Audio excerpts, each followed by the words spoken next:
हाँ। अस्सलाम वालेकुम वरहमतुल्लाहि वबरकातुहू। सीरतुन नबी सल्लल्लाहु अलैहि वसल्लम, written by Allama Shibli Numani and Allama Sayyid Sulman Nadwi rahmatullah alayhuma, part 7 and volume 4.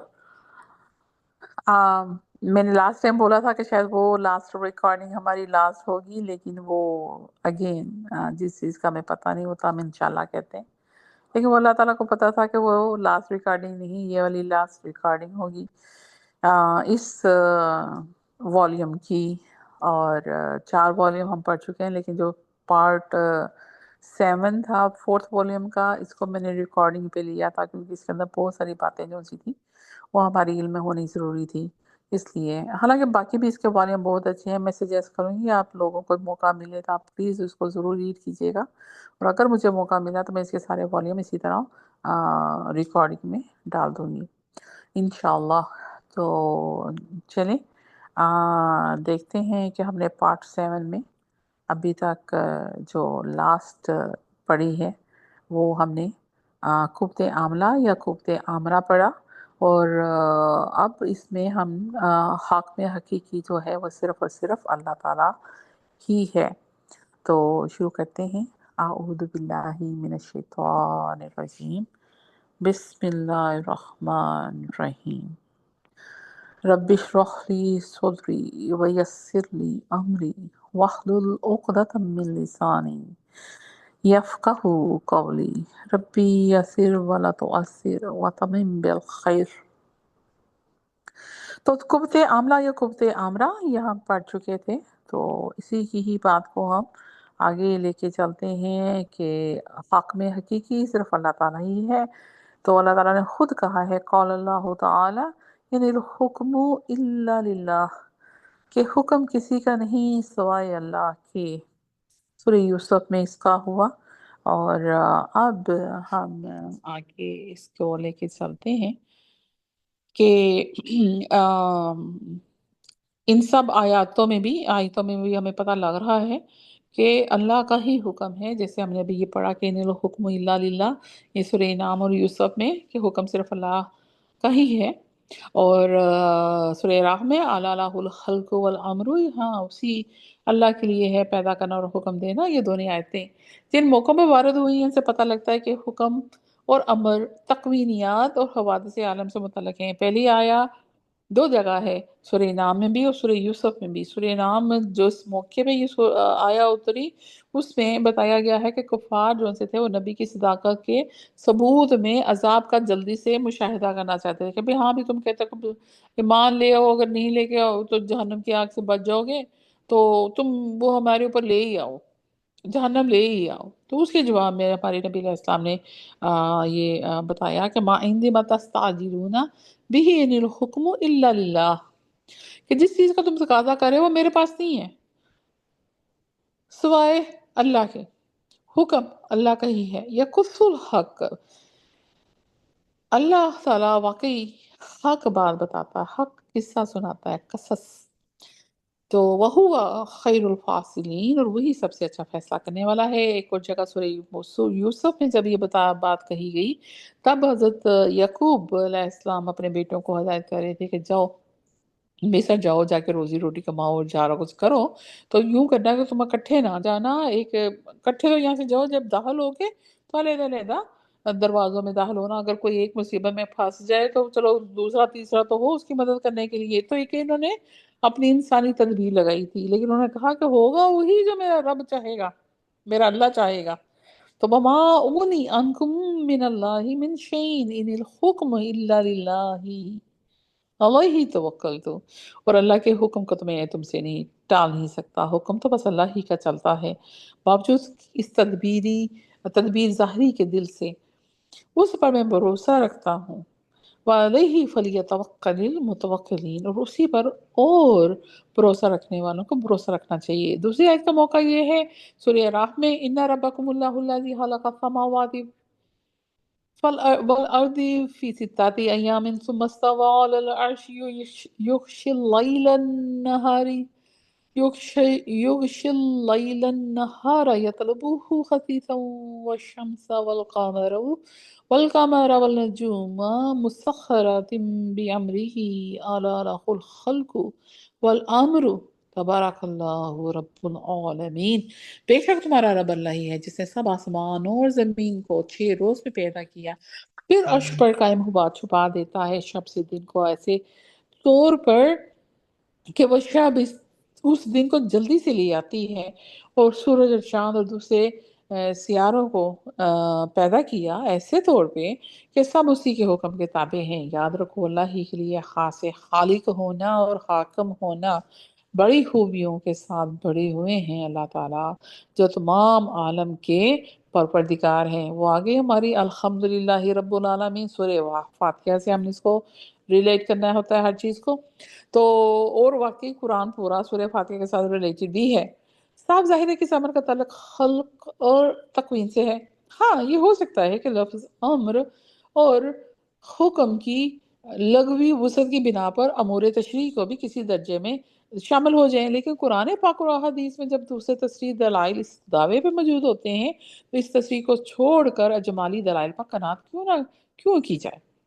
عبادت کے معنی صرف کسی کو معبود بنا کر پکارنے کے نہیں ہیں، بلکہ اگر کسی کو زبان سے معبود نہ بھی کہا جائے، اس کی ظاہری پوجا نہ بھی کی جائے، لیکن اس کے احکام کی مثل اللہ کے حکم کی مستقل اطاعت کی جائے تو یہ بھی عبادت ہے۔ حضرت ابراہیم علیہ السلام کی زبان سے ادا ہوتا ہے سورہ مریم میں لا تعبد الشیطان، شیطان کی عبادت نہ کرنا۔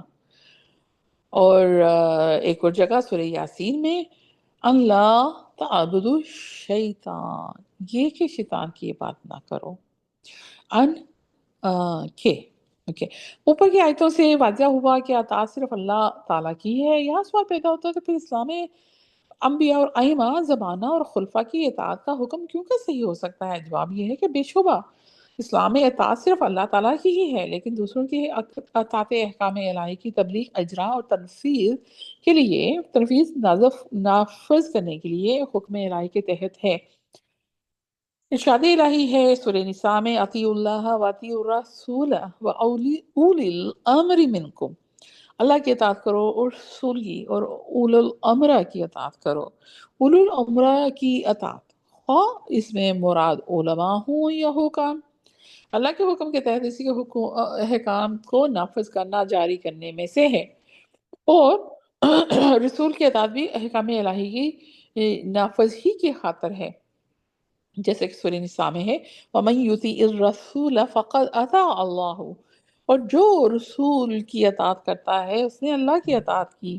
اس سے پہلے اسی ہی سورہ میں سورہ نساء میں اللہ تعالیٰ کہتا ہے وَمَا أَرْسَلْنَا مِن رَّسُولٍ إِلَّا لِيُطَاعَ بِإِذْنِ اللہ، اور ہم نے کسی رسول کو نہیں بھیجا لیکن اس لیے کہ اللہ کے اذن سے، اس کے حکم سے، اذن اس کی اطاعت کی جائے۔ یہود اور نصارہ کرسچنز نے احکام الہی کو چھوڑ کر اپنے رہبوں اور کہنوں اور پاپس کی اطاعت کو دین بنا رکھا تھا، اور ان کا حکم اللہ سے مخصوص اور مستنبت بلکہ مستقل حکم کے طور پر بجا لانا تھا، بجا لاتے بھی تھے۔ اس لیے اللہ تعالیٰ نے قرآن پاک میں ان کو شرک کا ملزم قرار دیا اور ان سے جزیہ لینے یا قتال کرنے کا حکم دیا گیا۔ سورہ توبہ میں قاتل الذین لا یؤمنون باللہ ولا بالیوم الآخر، اہل کتاب میں سے ان سے لڑو جو اللہ اور قیامت پر ایمان رکھتے اور نہ جن کو اللہ اور اس کے رسول نے حرام کیا ہے۔ ولا یحرمون ما حرم اللہ ورسولہ ولا یدینون دین الحق من الذین اوتوا الکتاب، اور نہ جس کو اللہ اس کے رسول نے حرام کیا اس کو حرام مانتے ہیں، اور نہ دین حق کی اطاعت کرتے ہیں۔ تو ان سب لوگوں کے ساتھ جہاد کرنا ہے۔ قاتل ماننے کا حکم ہے۔ ان آیات میں اہل کتاب پر اللہ پر ایمان نہ رکھنے کا جو الزام قائم کیا گیا وہ اسی لحاظ سے ہے کہ وہ صرف حکم الہی کے پابند نہیں ہے، بلکہ یہ مرتبہ انہوں نے اللہ کے بندوں کو بھی دے رکھا ہے۔ چنانچہ اس کے بعد اس کی تصریح کی ہے سورہ توبہ کے اندر اللہ تعالیٰ نے کہ اتخذوا احبارهم ورهبانهم اربابا من دون اللہ والمسیح ابن مریم वमा उमिरू इल्ला लियअबुदू इलाहम वाहिद। उन्होंने अल्लाह को छोड़कर अपने आलमों को और राहबों को रब बना रखा है, और मरियम के बेटे मसीह को। हालांकि इनको सिर्फ ये कहा गया है कि एक ही मबूद बरहक की इबादत करें। देखें, अल्लाह ताला ये बता रहे हैं ये सारी बातें। ठीक है। आलमों और राहबों को रब बनाना इसी बिना पर है कि वो उनके हुक्मों को भी मुस्तकिलन तौर पर अल्लाह का हुक्म तस्लीम करते थे, क्योंकि इन आलमों और राहबों को ये दावा था कि अल्लाह ताला इनको गैबी तौर पर अपने हुक्मों का और मामलात के फैसलों से आगाह करता रहता है। तो इस्लाम ने अहले किताब को दूसरी सूरा में इसी शिर्क से बाज रहने की दावत दी है, सूरह आले इमरान में, या अहलिल किताब तालू इला कलिमातिन सवाइन बैनना व बैनकुम। ए किताब वालों, आओ एक बात की तरफ जो हमारे और तुम्हारे दरमियान में सवा, सवा कहते हैं बराबर होना, यकसा होना। यकसा हुई हुई है, बराबर हुई हुई है, मानी हुई है हमने। और ये कि हम अल्लाह के सिवा किसी की भी इबादत ना करें। क्या? अल्लाह ना अबुदू इल्लल्लाह वला नुशरिका बिही शैयम वला यत्तखिज़ा बादुना बादन अरबाबम मिन दुनिल्लाह। और ना इसके साथ किसी को शरीक बनाएं, और ना हम एक अल्लाह को छोड़कर दूसरे को रब बनाएं। तो ये रब बनाना तात ही की बिना पर है। तिरमिज़ी और मसनद अहमद में भी है कि जब अदी बिन हातम, जो एक ईसाई अरब अमीर थे, हज़रत सल्लल्लाहु अलैहि वसल्लम की खिदमत में हाजिर हुए और आप सल्लल्लाहु अलैहि वसल्लम ने इनके सामने सूरह तौबा वाली आयत मज़कूरा पढ़ी, तो अदी ने कहा, जो ये हातम ताई थे ना, उनके बेटे, और ये फिर ईमान ले आए थे, वो इनको मबूद नहीं मान बनाते। फरमाया क्यों नहीं? उन्होंने कहा उनके लिए हलाल को हराम और हराम को हलाल किया, और उन्होंने उनके अहकाम को माना, यानी उनका उनको मबूद बनाता है। अल्फाज ये है फ़ज़ालिका इबादतुहुम इय्याहुम। तो तिरमिज़ी की रिवायत में भी है कि आप सल्लल्लाहु अलैहि वसल्लम ने फरमाया कि हाँ, वो इनकी इबादत नहीं करते थे, लेकिन जब वो किसी चीज़ को हलाल कहते थे तो ये हलाल मान लेते थे, और जब हराम कहते थे तो ये हराम समझ लेते थे। यही तो शिर्क है। तो इस हदीस से हमें ये पता लगा कि किसी शय को हलाल या हराम ठहराना किसी इंसान का काम नहीं है, अल्लाह का है, और उसी का नाम वदाए हुक्म है। इसी तहलील और तहरीम में किसी को शरीक ठहराना एन शिर्क है। इसी तरह अल्लाह के अलावा या अल्लाह के हुक्म के साथ बिला वसातत हुक्म इलाही किसी दूसरे के हुक्म की अताअत में भी शिर्क है। इसलिए अल्लाह ताला ने इन अरब और यहूद मुनाफिकीन को, जो कानून इलाही की सख्ती से बचने के लिए या ईमान की कमजोरी के सबब से अपने मुकदमात में यहूदियों की अदालतों में ले जाते थे, या इनके फैसले के लिए अरब कहनों के पास जाते थे, जजर और तोबे फरमाई, और उनके इस फेल को खुला नफाक और शिर्क फरमाया। चुनाचे बाद असूली अहकाम, अदल और तरीके अतात अहकाम के जिक्र को भी अल्लाह ताला सूरह निसा में बताता है। अलम तरा इलल्लज़ीना यज़अमुना अन्नहुम आमनु बिमा उन्ज़िला इलैका वमा उन्ज़िला मिन क़ब्लिक।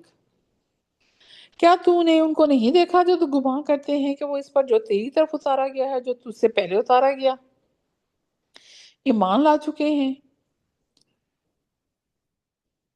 वो चाहते हैं, युरीदूना अन यतहाकमू इला तागूती वक़द उमिरू अन यकफुरू बिही। तो वो चाहते हैं कि तागूत को अपना हाकिम बनाए, हालांकि उनको हुक्म दिया गया है कि वो उसको ना माने। तागूत लुगत में हर उस शय को कहते हैं जिसको अल्लाह ताला को छोड़कर मबूद बनाया जाता है। कुल कुल्ला मबूद मिन दूनिल्लाह। और अहले तफसीर ने शान नुज़ूल का लिहाज करके भी इससे काहनों, जादूगरों, कभी यहूदी हाकिमों को मुराद लिया है। इसलिए इसका मुशतरक मफहूम तो ये हुआ कि अल्लाह ताला के सिवा जिसके अहकाम को कानून का दर्जा देकर अतात की जाती है, उसके मुताबिक फैसले चाहे वो ताकूत है। कुरान मजीद में ये लफ्ज़ 7 जगहों पे आया है, और हर जगह इससे मुराद हाकिम बातिल और मबूत बातिल से लिया गया है, जो कि झूठ है, बातिल है, ख़त्म हो जाने वाला है। तो कवानीन इलाही को छोड़कर किसी और कानून के मुताबिक फैसला करना और फैसला चाहना फिस्क है, जहाँ से फासिक निकलता है। जो उसको काम करेगा वो फासिक हो जाएगा। सूरह माइदा में अल्लाह ताला कहता है, वह मन लम यहकुम बिमा अंज़लल्लाहु फउलाइका हुमुल फासिकून। और अल्लाह ने जो उतारा है उसके रूह से जो फैसला नहीं करते, वही फासक हैं। तो अल्लाह ताला ने इन्हें अहकाम का दूसरा नाम हदूद इरशाद फरमाया है। हदूद वो निशानात हैं जहाँ तक आगे बढ़ने की इंसान को इजाज़त है और जिससे तिल भर भी आगे बढ़ने की जुर्रत, तिल भर मतलब छोटा-सा ज़र्रे के बराबर भी आगे आप बढ़ जाओ तो वो गुनाह और इस्यान है। और ये हदूदुल्लाह अल्लाह ही की बताई हुई हदें हैं, इनका नुज़ूल अल्लाह ताला ही के हाँ से हुआ है। कुरान पाक में सूरह बकरा में, निसा में और तलाक में अहकाम इलाही के बयान के बाद इरशाद हुआ है। सूरह तलाक में तिल्का हुदूदुल्लाह, ये अल्लाह की बनाई हुई हदें हैं। सूरह तलाक में एक और जगह पे तिल्का हुदूदुल्लाही, ये अल्लाह की बनाई हुई हदें हैं। वमन यतअद्दा हुदूदल्लाही, और जो इन हदों से आगे बढ़ेगा फ़क़द ज़लम नफ़्सहू, वो अपने आप पे जुल्म करेगा। सूरह निसा में वसीयत के कवायद की तफसील बताकर आखिर में इरशाद करता है अल्लाह ताला तिल्का हुदूदुल्लाही वमन युतिइल्लाह व रसूलहू, ये अल्लाह की हदें हैं और जो अल्लाह और उसके रसूल की इताअत करता है युदखिलहु जन्नतिन तजरी मिन तहतिहल अनहार खालिदीन फीहा व ज़ालिकल फौजुल अज़ीम। सुभान अल्लाह, कि जिस अल्लाह उनको जन्नत में दाखिल करेगा जिसके नीचे नहरें बहती होंगी और वो इसमें हमेशा रहेंगे और ये बड़ी कामयाबी है। वमन यअसिल्लाह व रसूलहू, और जो अल्लाह और उसके रसूल से नाफरमानी करेगा वह यतअद्दा हुदूदहू युदखिलहु नारन खालिदन फीहा वलहु अज़ाबुम मुहीन, और अल्लाह की हदों से आगे बढ़ेगा उसको दोज़ख में डालेगा और जिसमें वो हमेशा रहेगा, उसके लिए बड़ी जिल्लत की सज़ा है। इस आयत से पता लगा कि इन हदूद पर अमल अल्लाह ताला और रसूल की अताअत और उसकी जज़ा जन्नत की नेमत है और इससे इन्हराफ करना अल्लाह और रसूल की नाफरमानी और इसका नतीजा दोज़ख की सज़ा और जिल्लत की मार है। और रसूलुल्लाह सल्लल्लाहु अलैहि वसल्लम की अताअत दर हकीकत अल्लाह ताला की अताअत है। कानून और शरअ की हकीकत तहलील व तहरीम ही है और ये हक सिर्फ अल्लाह ताला के लिए महसूस है।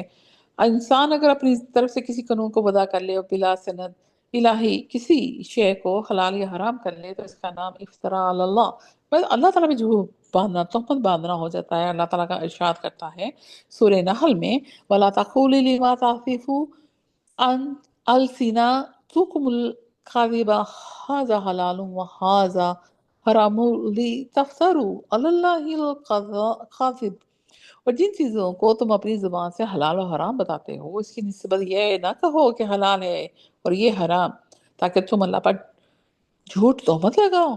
इन्नल्लज़ीना यफ्तरूना अलल्लाहिल काज़िब काज़िब काज़ी काज़िबा ला युफ्लिहून मताउन कलीलुम वलहुम अज़ाबुन अलीम, ये दुनिया में चंद रोज़ा फ़ायदा है और इनके लिए दर्दनाक अज़ाब है।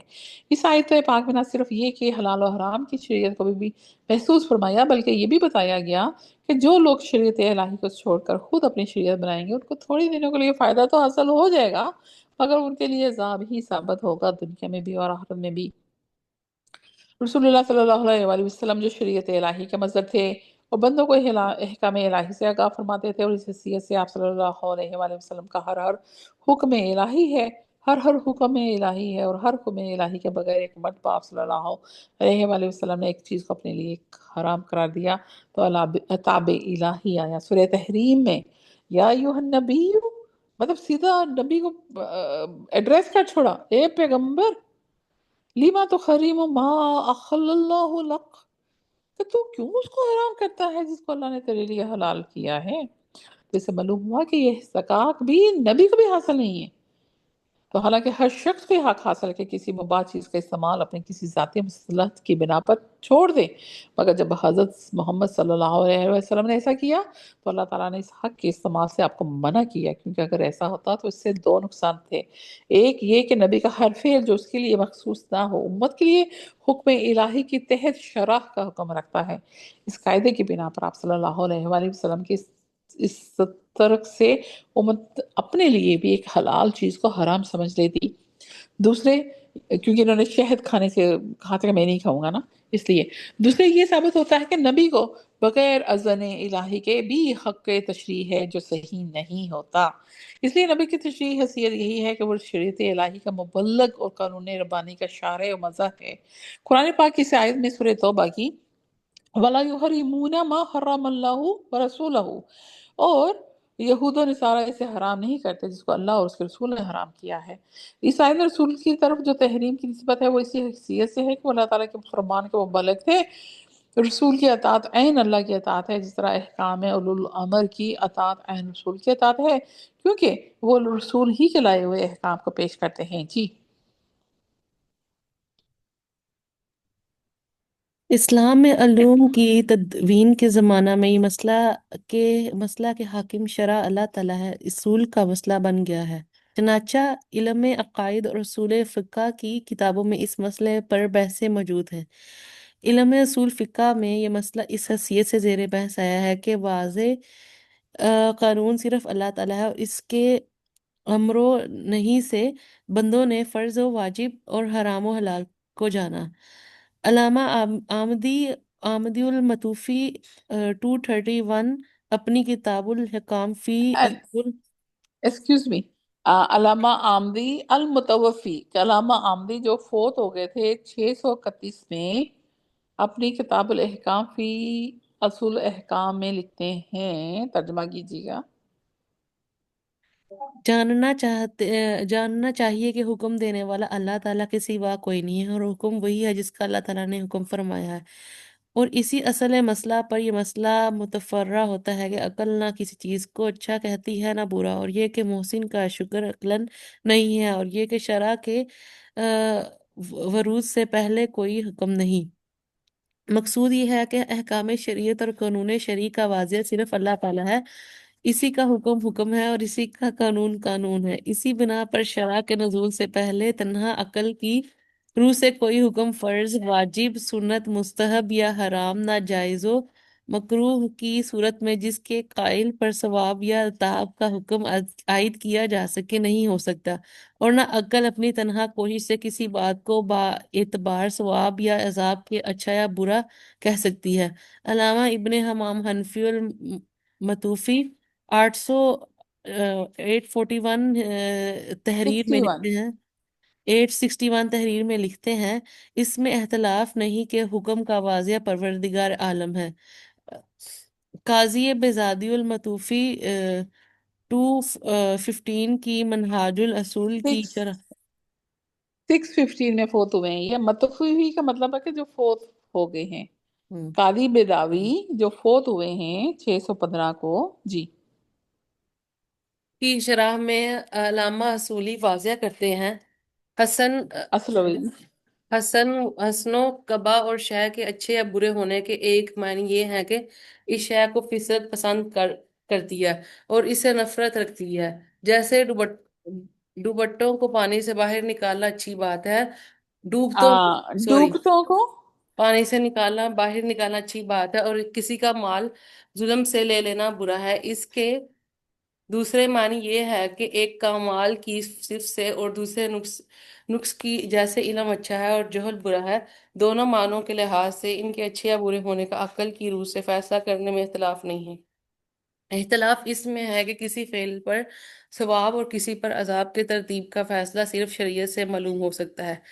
शायरा और आम आम अहले सुन्नत के नज़दीक हुस्न कबा के ये दोनों फैसले शरह पर मौकूफ नहीं, और मुअतज़िला कहते हैं कि अकल इसका फैसला कर सकती है और उस फैसले के लिए हुक्म इलाही के वरूद का इंतज़ार नहीं किया जाए, क्योंकि अल्लाह ताला पर बंदों के मसाले और मफासिद की मराअत लिहाज करना वाजिब है। शरीयत के नज़ूल से अकल का फैसला मजबूत और मुस्तहकिम हो जाता है।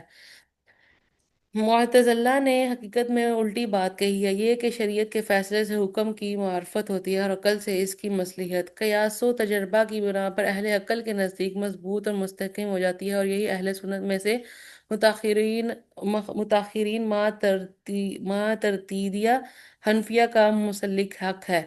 मौलाना मुहिबुल्लाह बहारी मतूफी एक 1119 मुस्लिम सबूत में लिखते हैं, हुक्म सिर्फ अल्लाह ताला की तरफ से होता है, इसमें कोई एहतलाफ नहीं कि कमालो नुक्स और दुनियावी गर्जों मुसलिहत मुवाफिक या मुखालिफ होने का फैसला अकल से होता है। اختلاف اس میں ہے کہ کسی فعل کے کرنے والے کا اللہ تعالیٰ کے نزدیک مداح یا مذمت کا مستحق ہونا عقل کے روح سے سمجھا جا سکتا ہے، یہ صرف شرح ہے۔ تو اشاعرہ کے نزدیک وہ صرف شرح سے معلوم ہوتا ہے، جس کو اللہ تعالیٰ نے اچھا فرمایا وہ اچھا ہے، اور جس کو برا فرمایا وہ برا ہے، اور اگر اللہ تعالیٰ اس کے خلاف فرماتا تو وہ اچھا یا برا ہوتا، اور ہماری یعنی ماتریدیہ اور معتزلہ کے نزدیک وہ عقل سے معلوم ہو سکتا ہے۔ لیکن ماتریدی اور معتزلہ میں فرق یہ ہے کہ معتزلہ اور امامیہ اور کرامیہ وغیرہ یہ کہتے ہیں کہ جس پہلو کو عقل ترجیح دے اسی کے مطابق حکم دینا اللہ تعالیٰ پر واجب ہے، اور ہمارے نزدیک یہ ہے کہ جس پہلو کو عقل ترجیح دے وہ پہلو اس بات کا مستحق ہے کہ اللہ حکیم و دانا کا حکم ہے، لیکن جب تک اللہ حکم نہ دے کوئی حکم محض عقل سے نہیں ہو سکتا۔ بعض اہل اصول نے بعض اہل اصول نے جی بعض اہل اصول نے معتزلہ کی طرف جو یہ نسبت کی ہے وہ حق میں قانون عقل کو سمجھتے ہیں۔ مولانا بحر العلوم نے شرح مسلم الثبوت میں اسی مسئلے کی شرح میں اس کی تردید کی ہے، فرماتے ہیں کہ اس مسئلے پر حکم صرف اللہ تعالیٰ کی طرف سے ہوتا ہے، تمام امت کا اجماع ہے، اور ہمارے مشائخ کی بعض کتابوں میں جو یہ لکھا ہوا کہ ہمارے نزدیک ہے، اور معتزلہ کے نزدیک واضح قانون و حاکم عقل ہے، یہ غلط ہے، کیونکہ ایسا کہنے کی جرات کسی ایسے شخص کو نہیں ہو سکتی جو مسلمان ہونے کا دعویٰ کرے اور کرتا ہو، بلکہ معتزلہ یہ کہتے ہیں کہ عقل بعض احکام الہی کو جان سکتی ہے، چاہے شرع اس میں وارد ہو یا نہ ہو، اور یہی ہمارے اکابر مشائخ کے نزدیک بھی ثابت ہے۔ قاضی شوکافی فوت ہوئے ہیں 1225 میں۔ ان کی تحقیق سے بھی پتہ لگتا ہے کہ اشاعرہ اور معتزلہ کے اختلاف اور انفاق کے موقع پر حسب سیل فرق ہے، اس میں کسی کا اختلاف نہیں کہ نبی کی بعثت اور اس کی دعوت کے پہنچنے کے بعد حاکم قانون صرف شرع ہے، اختلاف اور اس زمانے اور حالت سے متعلق ہے۔ جب نبی کی بعثت نہ ہو یا اس کی دعوت کسی حد تک نہ پہنچی ہو کہ یا کسی تک نہ پہنچی ہو تو اشاعرہ کے نزدیک اس وقت کسی حکم کا کوئی مکلف نہیں ہے، نہ کوئی کفر حرام ہے، نہ ایمان واجب ہے، اور معتزلہ کے نزدیک اس وقت بھی عقل کے روح سے جو حکم ہوا ہے اس کے ساتھ حکم الہی کا تعلق سمجھا جائے گا۔ اب آخر میں ہم مولانا شاہ اسماعیل شہید رحمۃ اللہ علیہ کا وہ قول فیصل نقل کرتے ہیں جو اس وقت تمام بحث کا خلاصہ ہے۔ اللہ تعالیٰ کے سوا کوئی حاکم نہیں، اسی کے لیے ہے پیدا کرنا اور حکم دینا، اور عقل وغیرہ کسی مخلوق کی یہ شان نہیں کہ وہ کسی حکم کو ثابت کرے۔